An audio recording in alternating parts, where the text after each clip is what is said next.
Question number 1, మన ఇండియాలో ఎత్తైన జలపాతం ఏది?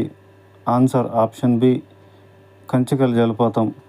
క్వశ్చన్ నెంబర్ 2, కావేరీ నది ఏ రాష్ట్రంలో ఉంది?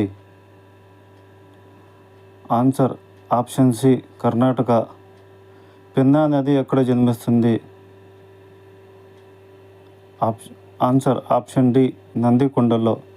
క్వశ్చన్ నెంబర్ 4, కావేరీ నది ఈ కింది ఏ రాష్ట్రంలో ప్రవహించదు? Answer option D Andhra Pradesh. Bandipur national park ఏ రాష్ట్రంలో ఉంది? Answer option D Karnataka.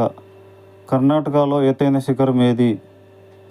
Answer option A Mullayanagiri. Question number 7, కింది వాటిలో ఒడియార్లు పాలించిన ప్రాంతం ఏది? Answer option C Mysore. Tipu Sultan జన్మస్థలం ఎక్కడ? Answer option D Devanahalli. కర్ణాటకలో మొత్తం ఎన్ని జలపాతాలు ఉన్నాయి? Answer option B 544. Question number 10, Vijayanagara రాజులు ఈ క్రింది వాటిలో ఎక్కడ పరిపాలించారు? Answer option A Hampi. కింది వాటిలో సివి రామన్ ఇన్స్టిట్యూట్ ఎక్కడ ఉంది? Answer option B Bengaluru. Question number 12, పొడి మంచు డ్రై ఐస్ అని దేనికి పేరు? ఆన్సర్ ఆప్షన్ సి ఘన కార్బన్ డైఆక్సైడ్.